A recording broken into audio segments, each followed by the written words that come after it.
Del capítulo 3, que corresponde a los tipos de señales que se utilizan en instrumentación y control. Tenemos tipos de señales, cómo se conectan los instrumentos, lo que se denomina la alimentación de instrumentos, y alguna pequeña introducción a lo que son los buses de comunicación, que es cómo los instrumentos, digamos, transmiten información, datos entre ellos. Así que comencemos con lo principal, que son algunas definiciones para estar en el contexto. Recuerden también que en cualquier momento pueden hacer alguna consulta o alguna acotación vía chat.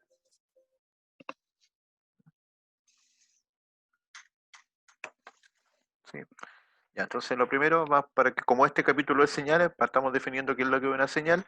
Una señal va a ser un símbolo o un gesto que informa o dice de algo. En el caso de los instrumentos, estas señales son generalmente señales eléctricas, ¿ya?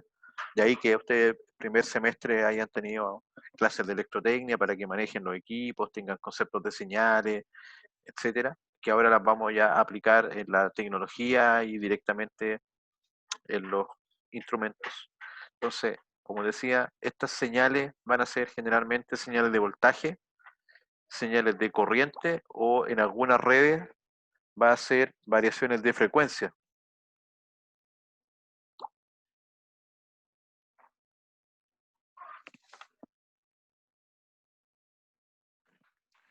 Las señales se definen por su cantidad de datos que que podrían llegar a interpretar. Por ejemplo, en este caso, si aquí aparecen algunos conceptos, como es el concepto de lo que es una variable.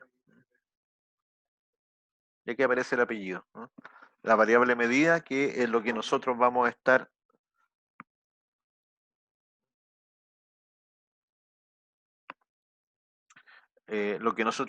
monitoreando. Esto va a poder ser para monitoreo o control. Esos van a ser principalmente los objetivos de esta variable que estamos midiendo. Por ejemplo, ¿qué variables podrían ser? Temperatura, ¿cierto? Nivel, presión, etcétera. Caudal, las variables que vimos anteriormente. Ahora, el rango de una variable se define por dos valores. Nosotros vamos a tener un valor mínimo y un valor máximo. Y los valores posibles dentro de esta distancia, eso es lo que se conoce como el rango, donde el valor menor se llama el Lower Range Value o LRV, y el valor mayor se conoce como URV por la abreviación en inglés, el Upper Range Value. Y en los instrumentos vamos a encontrar que ese es un dato presente en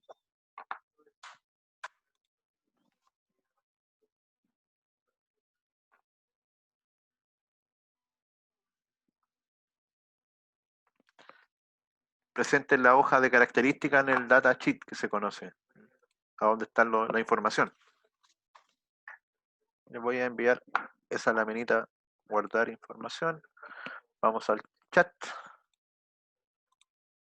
y la vamos a enviar para que les quede el documentos. Zoom.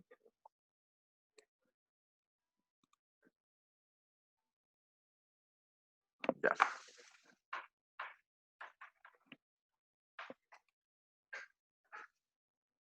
Otro concepto que aparece en los instrumentos es el concepto de span, ya no es con M, es con N, por si acaso. El span, que es equivalente o está relacionado con el rango, pero el span, si ya lo llevamos a valores de rango, es el valor mayor, que se llama el URV, menos el valor menor. O sea, es equivalente a decir es como la distancia que puede medir un instrumento, la distancia o la longitud de valores que puede tener un instrumento. Este es un valor, a diferencia del rango que delimita el máximo y el mínimo. Entonces, podríamos tener un instrumento que el URB, el valor mayor, sea 200 grados, que el valor menor, el LRV, sea menos 100 grados. Un instrumento que está midiendo temperatura. Entonces, cuando calculamos el spam, esto serían 200 grados Celsius menos 100 grados Celsius. Por lo que el spam de este instrumento serían 300 grados Celsius. También existen instrumentos en que el spam se puede graduar, se puede modificar. En que teniendo estos rangos, usted podría, este mismo instrumento, supongamos que yo quiero medir solamente de 0 a 100. Este sería el valor o el rango a medir. Si se fijan, ese rango a medir está dentro del rango del instrumento, ¿cierto? Es un subconjunto. Y el span del instrumento también. Entonces yo podría dejar el instrumento como el URB o el LRB mejor, podría modificar el LRB y dejarlo en menos 10 grados y calibrar el instrumento para que tenga un span de 120 grados. Entonces, si yo hago eso, ¿entre qué valores va a medir el instrumento? Me diría, si aquí está el 0, me mediría acá entre menos 10 y me diría acá entre 110 grados. De tal forma que el instrumento con esas características va a poder medir sin ningún problema el rango de interés. Eso es cuando en un instrumento que permite se puede modificar el span. Esa sería como una de las aplicaciones de esta definición de span, que los instrumentos permiten hacer cambios, hacer modificaciones respecto de este valor.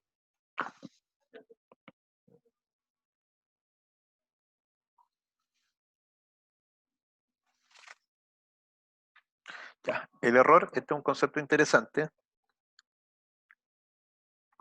y este concepto se define como el grado de disconformidad, diferencia de un valor indicado ante un valor real. Entonces, lo vamos a llevar esto a conceptos más simples de manejar.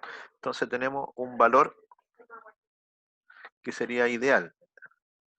En metrología, eso se conoce como el valor patrón. O podríamos decir un valor de referencia. Entre comillas, sin error. O el valor de referencia, por ejemplo. Tenemos el valor real, que podríamos decir que ese es el valor medido. Y que este sería el valor del instrumento, el valor que estamos en terreno. Entonces, los errores de los instrumentos se habla, por ejemplo, que tiene un 1% de error. De que tenga más o menos 1%, más o menos 5%, más o menos 2%. Entonces, esos porcentajes de error están viendo cuál es la diferencia del valor real versus el valor ideal.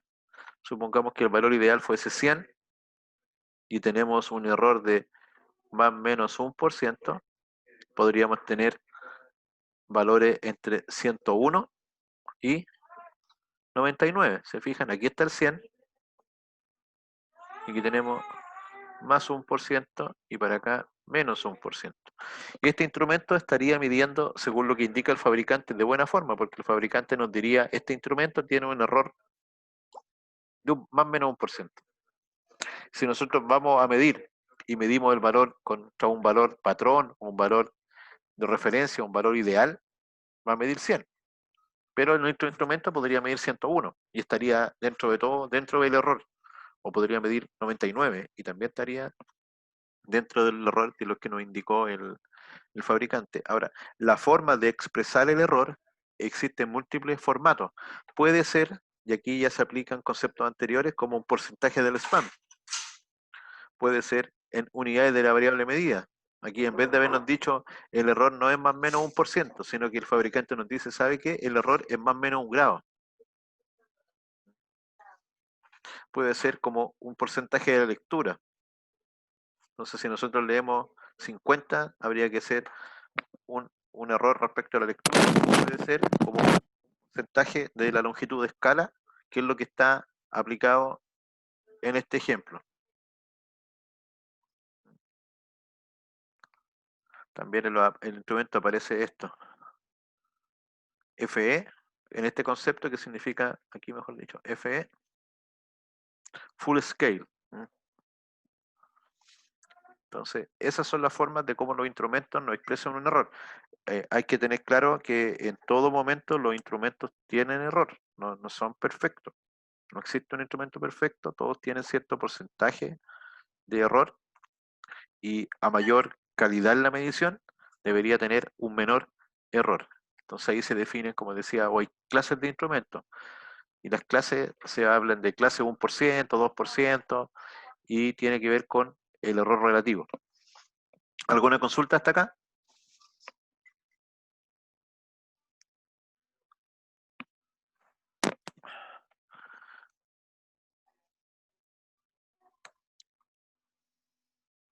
Eh, 1% como visto en la práctica sería mucho. No, un error del 1%, por ejemplo, en minería, es totalmente razonable. ¿Ya? Aunque también depende de lo que estemos, del punto de trabajo. Supongamos que yo me equivoco en el 1%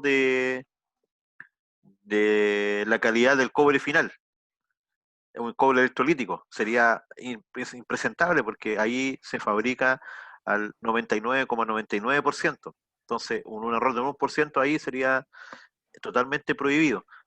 Pero en otro contexto, yo estoy midiendo un estanque que es de 10 metros y me equivoco en un 1%. Un 1% de 10 metros serían 10 centímetros. Entonces, en vez de marcarte 10 metros, te marco 10,1 metros o 9,9 metros.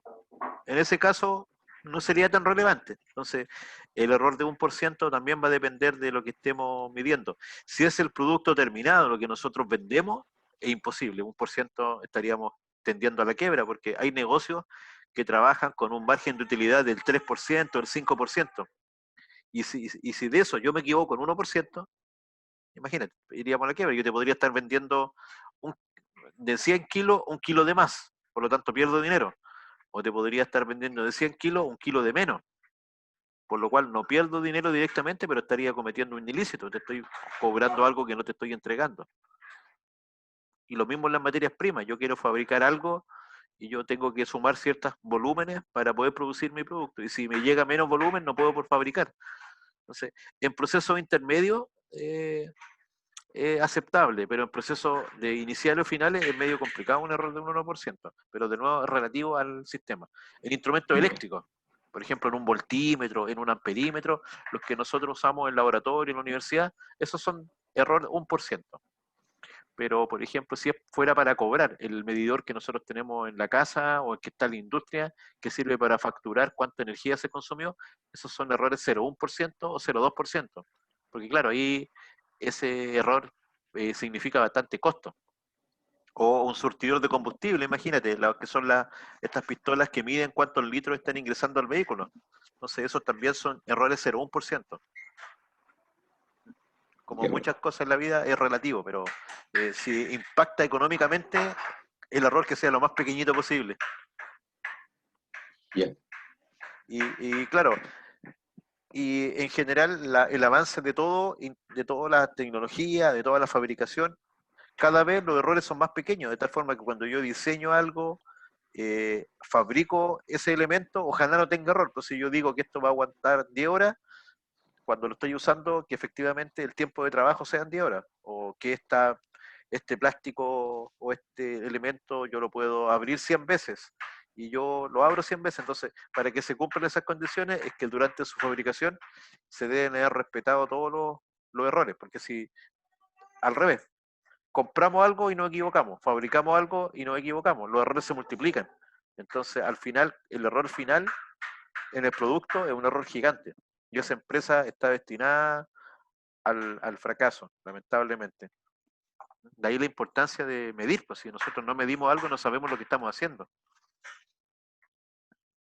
Ya. En los instrumentos existen otros conceptos. De esto, el que me interesa más es el concepto de precisión, en que generalmente, y esto lo pregunto en la prueba sí o sí, pregunto la diferencia, o pregunto qué es exactitud, o pregunto qué es precisión, o pregunto la diferencia que hay entre exactitud y precisión. Si leemos acá qué es lo que es precisión, habla de repetibilidad. O sea, un instrumento o una medida es precisa cuando esa medida se puede repetir. Con un ejemplo numérico, la misma idea. Ya, el valor, entre comillas, patrón o ideal, 100, 100 unidades.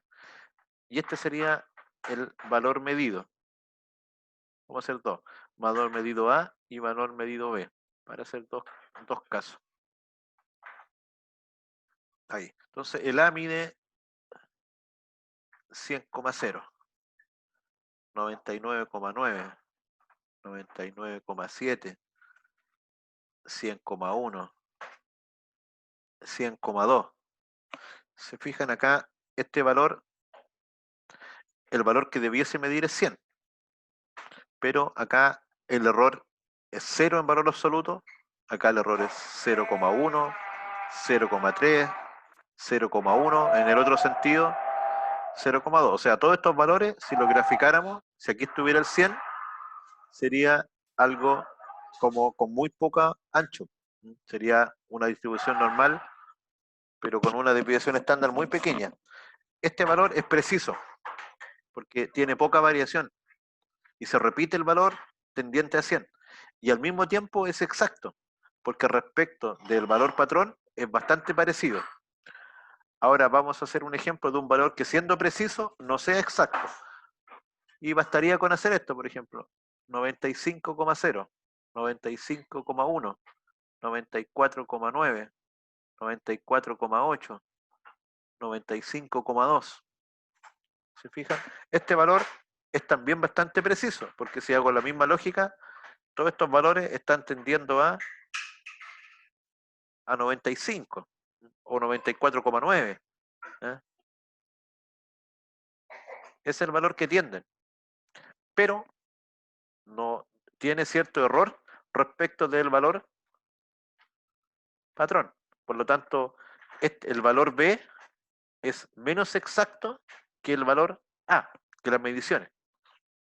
El instrumento A es más exacto y es preciso. El instrumento B es preciso, pero no es tan exacto, tiene cierto error. ¿Se entiende ahí bien la diferencia, cierto? Porque en el día a día, cuando nosotros estamos refiriéndonos a algo, tendemos a asociar los dos conceptos como sinónimos, como que preciso y exacto son lo mismo. Y en la práctica no es así. ¿eh? Preciso es que si realizamos múltiples mediciones, múltiples veces, el valor tiende a ser siempre el mismo. ¿Ya?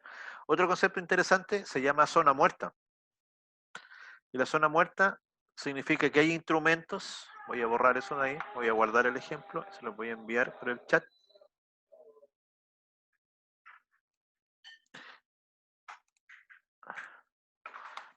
Déjeme revisar, creo que...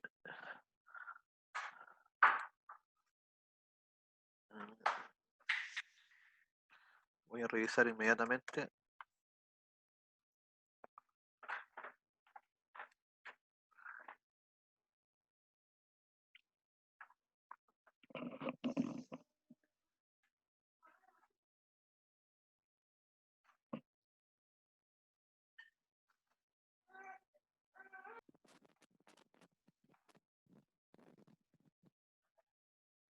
Entonces, ahora viendo los tipos de señales, en general los tipos de señales son tres las principales que vamos a ver en este curso, donde el primero es una señal del tipo analógica, en que el concepto de analógico, para simplificarlo lo más posible, está asociado al concepto de rango. Por lo tanto, una señal analógica se define por un rango. Acá, por ejemplo, tenemos una señal que está aquí al medio, tendríamos, esto es temperatura, ¿cierto? Tendríamos un TT. ¿Qué es lo que es un TT? Un transmisor de temperatura. Por un lado tenemos la entrada, que es la variable que está midiendo. En este caso está midiendo una temperatura que va desde 20 grados hasta 100 grados Celsius. Y tenemos una señal de salida, que es la señal que va desde el transmisor hacia quién, hacia el controlador. Esta es la señal que está saliendo aquí, que se conoce como señal analógica. Y esta señal analógica, ¿qué es lo que hace? El transmisor que está midiendo temperatura la transforma, por lo tanto aquí va a tener que agregar energía, ¿cierto? Porque va a tener que modificar, generar un dato, en este caso una señal, y esta es una señal analógica que en este caso es de corriente. Corriente, la unidad es amperes, ¿cierto? Pero acá, como el ampere es muy grande, usamos la unidad del miliampere, donde un miliampere va a ser, ¿cierto? 0,001 amperes, y acá lo que tenemos nosotros comúnmente son 4 a 20 miliamperes, que sería 0,004 amperes o 0,02, si quieren ahí el 20 amperes. Entonces, ¿cómo trabaja esto? Si el transmisor le estuviese llegando una temperatura que equivale a 100 grados Celsius, el transmisor va a estar generando una corriente que equivale a 20 miliamperes. Este es el 100% con 100%. Hace como un cambio de unidades simplemente.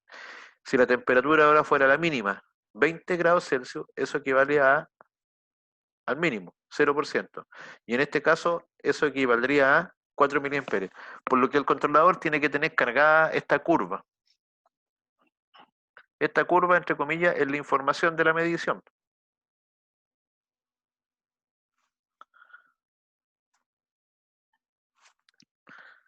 Pregunta, a ver quién puede calcular. Si yo estoy justo a la mitad de acá, debería estar también justo a la mitad en ambos lados. La mitad entre 100 y 20 debería ser acá 60 grados Celsius. Si yo tengo 60 grados Celsius, la pregunta es, ¿qué corriente debiese haber acá? Esto es lineal, así que si estoy a la mitad, acá debiese también estar exactamente a la mitad.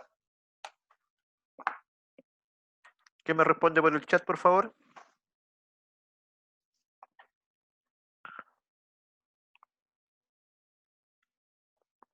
Profe, serían 12. Veamos el tiro. Entonces, la diferencia 20 menos 4 es 16, ¿cierto? Si eso lo divido por 2, me da 8, y es perfecto. Entonces, desde el punto de origen debería avanzar para acá 8. Y 8 más 4, 12. Perfecto. Ese sería el valor de corriente. Esa ecuación o ese dato se carga en el programa. Y esa información queda dentro del controlador. Y de esa forma, claro, va a ser imposible transmitir la temperatura, pero se transmite una señal. Y esa señal análoga es la que me indica el valor. Por lo que ahora yo podría leer cualquier valor de corriente entre 4 y 20 miliamperes, 4,5, 6,8, 13,1, y ese valor de corriente es el que el controlador lo va a transformar en un valor de temperatura. Le guardo la imagen y se la envío por el chat.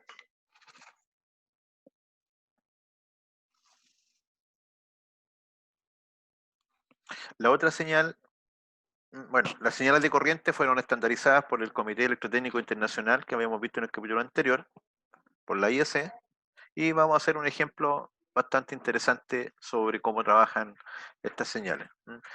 Los transmisores y los receptores, porque aquí vamos a tener el TT, el transmisor de temperatura, este emite la señal, sería el transmisor. Y en este caso el TC, que es el controlador de temperatura, va a ser el receptor, ¿cierto? Aquí está la temperatura, la variación de calor, ¿ya? Esa variación de calor genera una señal y esa señal es la que va en este sentido, ¿ya? Así viaja la señal. Cuando llega acá, tiene que ser leída. Entonces, generalmente, cuando se lee, se mide esa señal que es corriente, ¿cierto? Corriente. Recuerden del curso de electrotecnia que tenemos la ley fundamental, la corriente es voltaje partido por resistencia.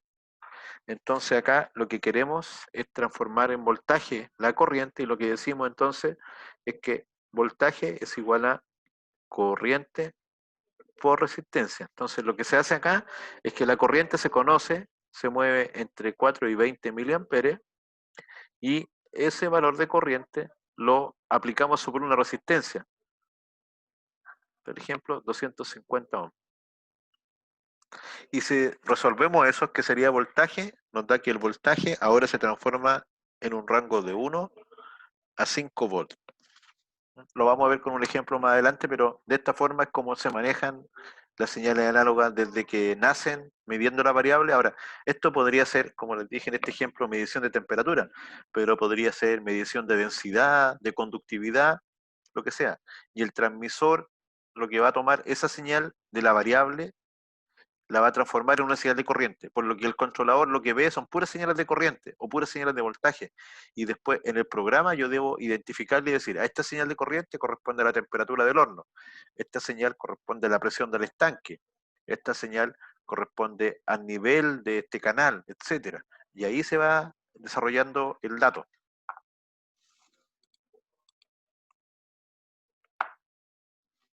Vamos a copiar esta también.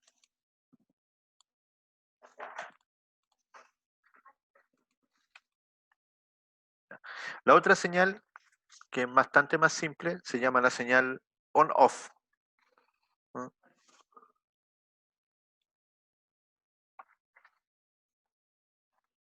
La señal on-off, que digamos que es todo o nada.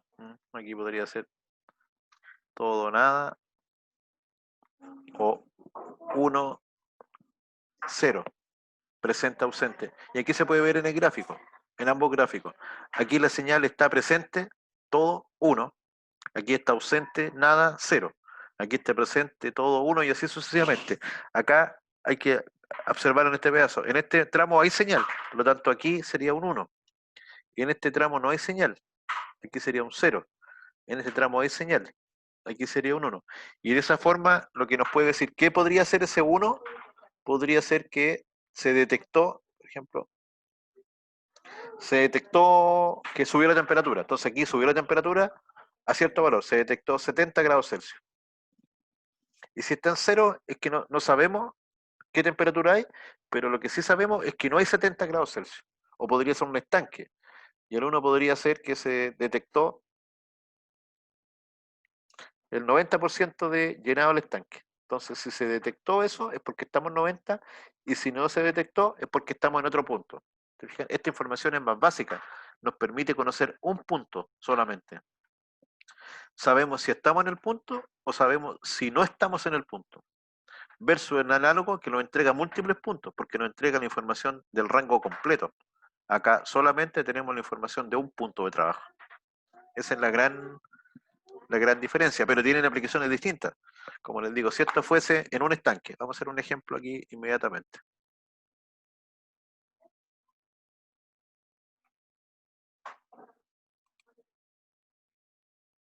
Entonces, pensemos en que tenemos un estanque. Vamos a dibujar por acá el estanque. Aquí. Yo podría poner acá a ver si se acuerdan, LSH.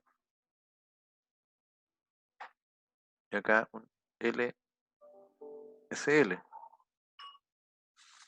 Y acá vamos a instalar otro que sea un LT. Entonces, el LSH lo que va a detectar es esto, que estamos en ese nivel o no. Por lo tanto, este sería un switch, ¿cierto? Igual que este también detecta si está en ese nivel o no. Y estas serían señales digitales. U on-off. Pero el transmisor de nivel, supongamos que genera una señal, viaja, choca aquí en el nivel y se devuelve. Entonces, lo que permite medir en este caso es un rango.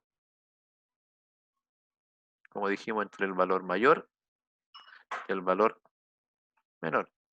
Entonces, esta sería una señal del tipo, una señal del tipo analógica. Ahí yo creo que queda súper claro la diferencia entre ambas y que son complementarias. Si requerimos medir un rango y tener múltiples mediciones, usamos una señal análoga. Si nos interesa medir un punto, por ejemplo, para alertar una condición de falla, una condición de trabajo particular, se puede usar una señal digital. ¿Alguna consulta para esa imagen?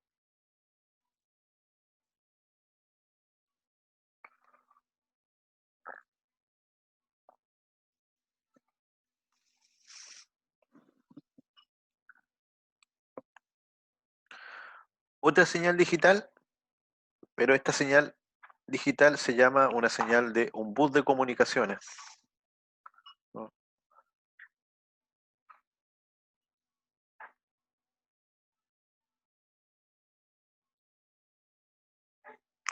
Es una señal digital,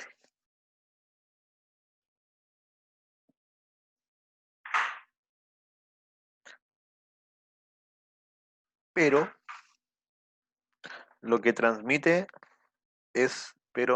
transmite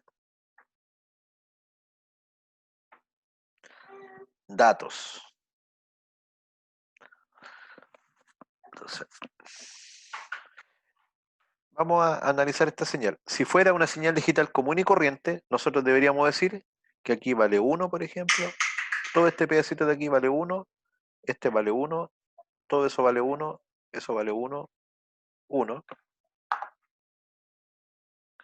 y que acá sería 0, 0, 0, 0, 0 y 0. ¿Y qué podríamos decir? Supongamos que este fuera una medición de nivel. Aquí decimos, alcanzamos nivel 70%. Podríamos decir, esto corresponde al 70% y esto corresponde a que no hay 70%. No sabemos si es 40, 30, 20, no tenemos idea. Lo que sí sabemos es que no está en el 70%. Y sería simplemente una señal digital pura, que detecta o no que estamos en un nivel de porcentaje.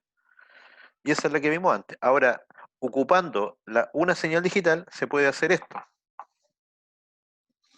Vamos a borrar esto de aquí. O lo voy a copiar. No, aquí no lo puedo copiar. Lo voy a borrar con la gomita ahí. Fíjense que esa señal que está ahí, vamos a transformarla en información ahora. Entonces, si se fijan, debajo la voy a anotar abajo mejor. Entonces, ahora la vamos a trabajar como una señal tipo bus. Entonces, aquí en el eje del tiempo tenemos estos pequeños espacios. Eso es el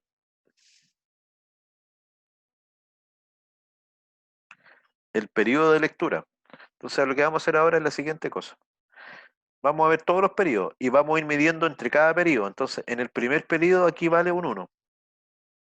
En el siguiente periodo vale un 0. Hasta ahí no hay ninguna diferencia. Sería el mismo dato. Pero acá no.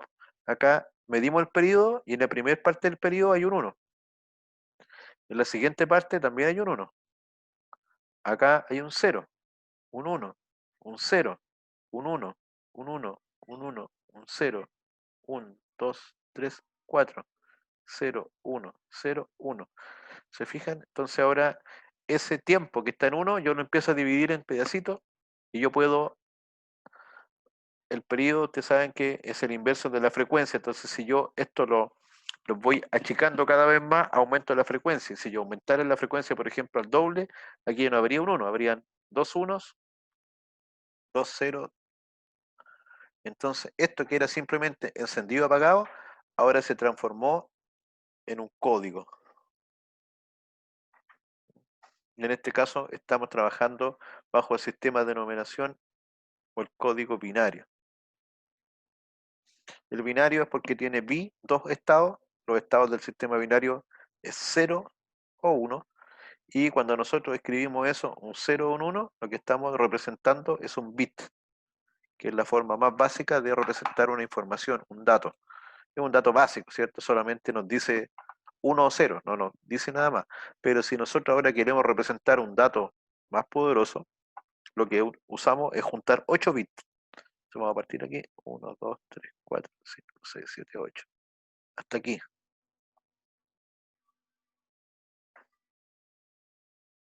Y después 1, 2, 3, 4, 5, 6, 7, 8.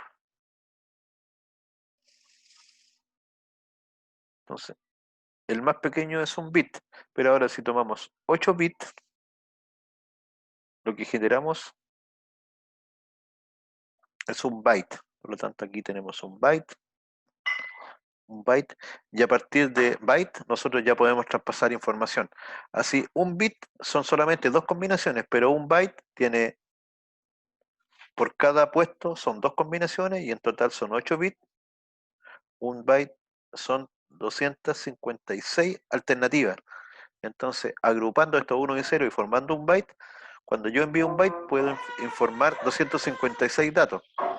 Y esto yo lo podría codificar, por ejemplo, decir que 0, 1, 1, 0, ahí tengo 4, 0, 1, 1, 0, equivale a la letra A. 0, 1, 1, 0, 0, 1, 1, 1, equivale a la letra B. ¿Se fijan? Y ahora sobre este código estoy montando un lenguaje, estoy montando información. Y de esa forma es que ahora ya los instrumentos, los equipos, adicionalmente a comunicar entre ellos corriente, voltaje, encendido, apagado, pueden comunicar letras, números, y si yo agrupo esto en un protocolo, que es lo que está acá abajo en la explicación, yo ya puedo enviar palabras, información, temperatura, número de serie, y este tipo de buses industriales, los protocolos que se utilizan, por ejemplo, existen unos que se llaman Modbus, Profibus, Fieldbus, Data Highway, Profinet, etcétera. Y de esta forma es como eh,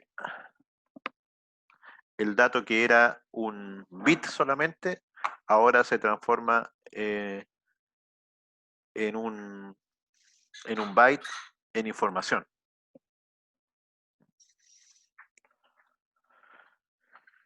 Vamos a guardar esta lámina y la envío. Vamos a poner pausa. Donde las señales de, como les digo, neumáticas transmiten aire y la señal óptica transmiten fotones, transmite luz y se puede también codificar información a través de cualquiera de ellas dos. Y también existen en algunos casos señales hidráulicas.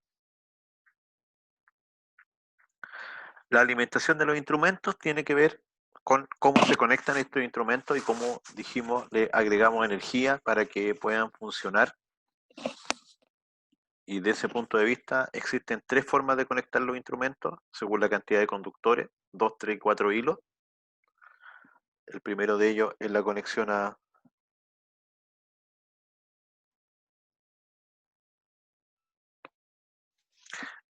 permite o tiene como ventaja que con dos hilos, o sea, con dos conductores, ¿ya? Nosotros podemos, por los mismos conductores, energizar, darle la energía y al mismo tiempo tener la señal, las dos cosas en forma simultánea.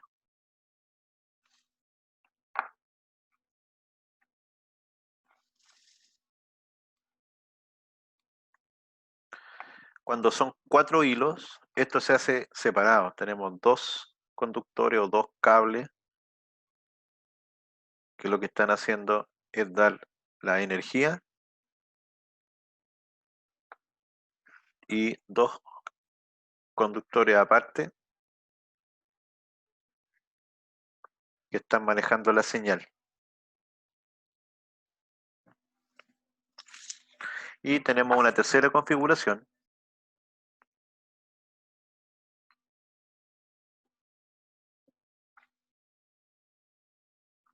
que a tres hilos, y en este caso se generan entre dos de ellos, que está acá, en la energía, para que funcione el instrumento, y estos de acá, lo que está en rojo, son los que manejan la señal. Tenemos todas esas alternativas de conexión. ¿De qué depende que se utilice una o la otra? Básicamente del circuito, de las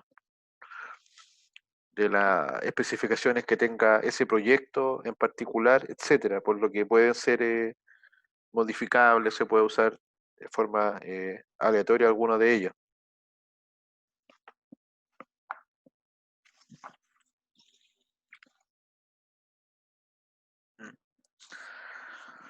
Ya, ahora viene un ejemplo numérico, un ejemplo matemático, en que lo que vamos a hacer es desarrollar un ejercicio para un sistema de 2 hilos.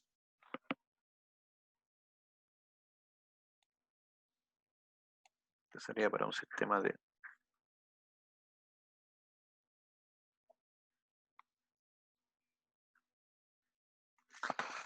Entonces, lo primero que deberíamos conocer es que, ¿qué es lo que estamos haciendo aquí? Estamos entregando dos cosas. Dijimos señal más energía para que funcione. Entonces, aquí para que funcione el transmisor, desde la lámina anterior, podríamos decir ya, este equipo para que funcione requiere de un voltaje, vamos a suponer que para que el voltaje, este transmisor funcione, vamos a decir que voltaje del transmisor VTX sea igual a 20 volts.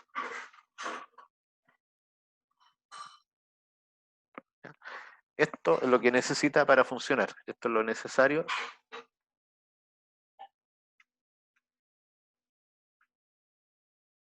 para que funcione.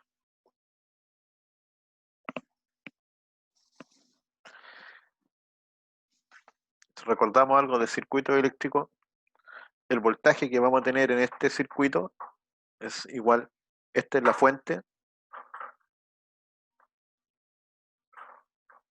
y todo el resto son cargas. Cuando la corriente, porque acuérdense que el transmisor aquí vamos a tener una corriente que va a ser la corriente mínima 4 miliamperes y la corriente máxima 20 miliamperes. Cuando estemos en ese rango, eso es lo que va a estar transmitiendo este circuito. Siempre va a estar entre esos valores.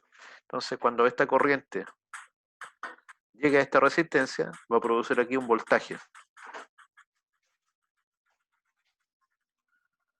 En este cable 1, y cuando esta corriente llegue en esta resistencia, va a producir un voltaje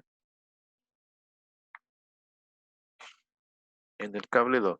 Igualmente, cuando la corriente llegue al controlador, va a ser este voltaje de lectura en el controlador.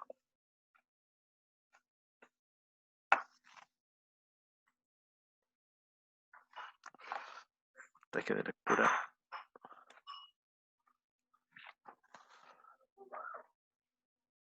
en el controlador.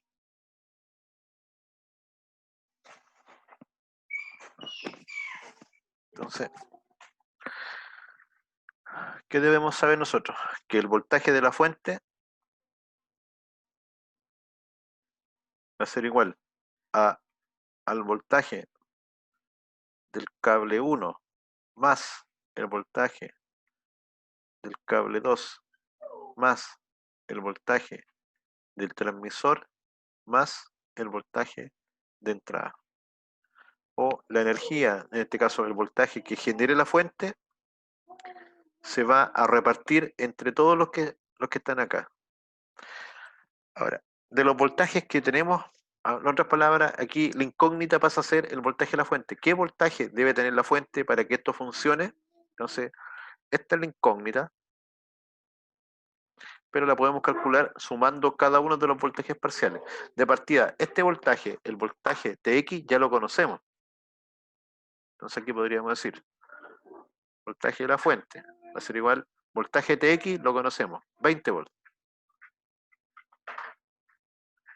más el voltaje de entrada lo tenemos que calcular, el voltaje de cada cable lo tenemos que calcular, pero esto es fácil, ya dijimos que corriente, voltaje partido por resistencia, por lo que despejando esta ecuación, el voltaje va a ser igual a la corriente por la resistencia. Entonces acá podemos calcular, porque tenemos el valor de corriente, sí, están acá arriba, tenemos el valor de resistencia también, entonces si calculamos aquí, vamos a tener un voltaje 1, un voltaje 2, el voltaje 1 serían los 4 miliamperes por los 250 ohms, nos queda 1 volt, y acá serían los 20 miliamperes por los 250 ohms, nos queda 5 volts. Vamos a usar el valor máximo porque es la peor condición, entonces aquí ya tendríamos 20 volts más 5 volts. Y ahora faltaría determinar el voltaje en cada uno de los cables. Ahora, estos cables, el cable de ida y el regreso es igual, así que podríamos calcularlo una vez solamente y multiplicarlo por 2. Entonces podríamos decir que esta resistencia, por ejemplo, es igual a 2 ohms. Los cables siempre son resistencias pequeñas porque lo que queremos es que en el cable no se pierda energía, que no haya caída de voltaje. Entonces lo que queremos es que el cable permita que la corriente, la energía pase a través de ella, pero no se quede en ella. ¿Eh? No hayan pérdidas, que sea lo más eficiente posible. Entonces si calculamos eso mismo, va a dar un valor bastante pequeño, voltaje del cable sería igual a los 20 miliamperes, 0,02 amperes por los 2 ohms,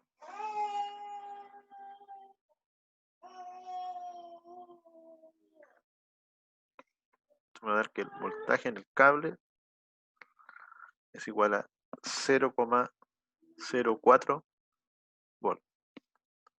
Ups, de nuevo me falló ahí el...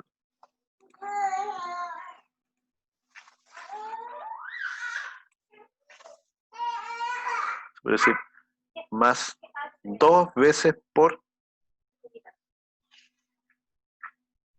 0,04 volts. Por lo que el voltaje de la fuente debiese ser 25,08 volts. Si acá aplicamos 25,08, vamos a redondearlo en 25,1. Acá van a haber 5 volts, acá van a haber 20 volts, y entre los dos cables va a haber una caída de tensión, un voltaje de pérdida de 0,1, con lo cual permitimos que circule la señal. Acuérdense que esta conexión a dos hilos tiene que permitir dos cosas. Tiene que permitir la señal, permitimos que la señal circule, y tenemos que permitir que llegue voltaje al transmisor para que funcione. También lo estamos permitiendo, están llegando a los 20 volts.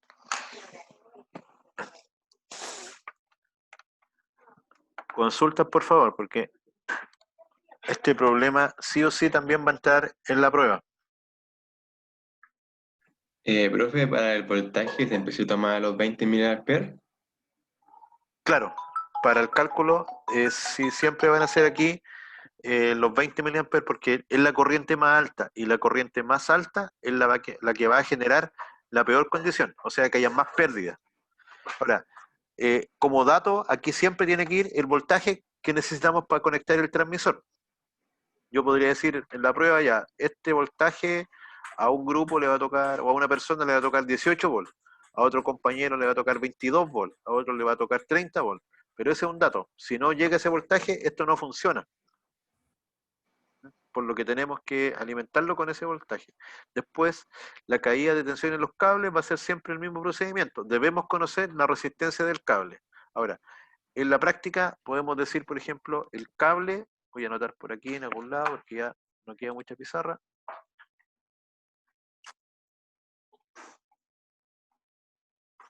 En la práctica podría ser, no directamente indicarse el valor, pero decir ya, el cable de 100 metros.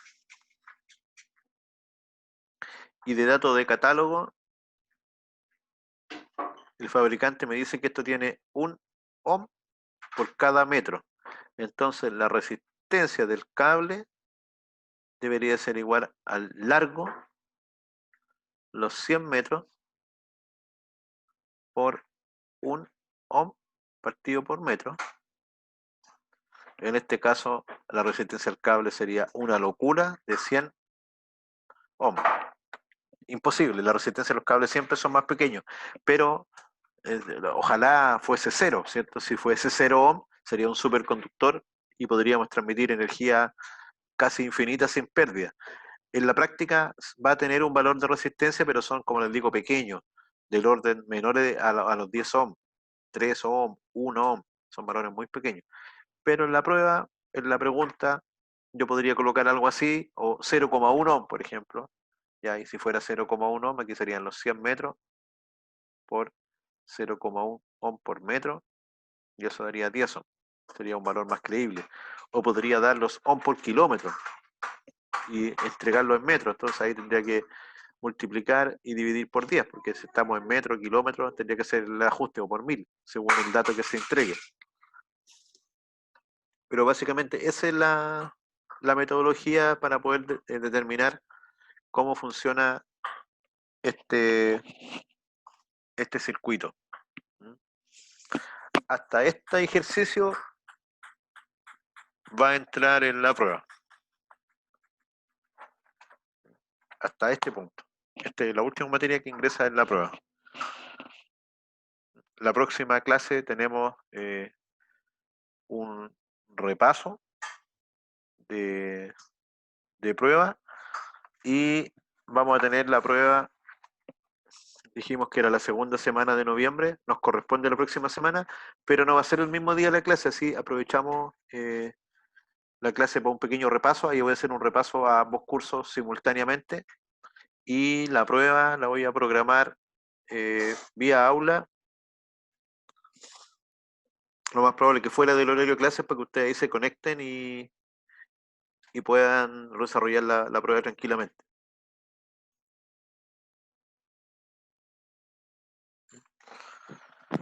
Así que eso, el apunte está en el aula para que lo puedan visualizar. Esta clase también se tuvo la semana pasada con el otro paralelo, así que también la pueden ver, de tal forma de tener una idea y tener la misma explicación, aunque básicamente explico lo mismo. Y estos son los conceptos interesantes: señal análoga, señal digital, el concepto de este lazo de control, cómo funciona. Esos son datos a considerar.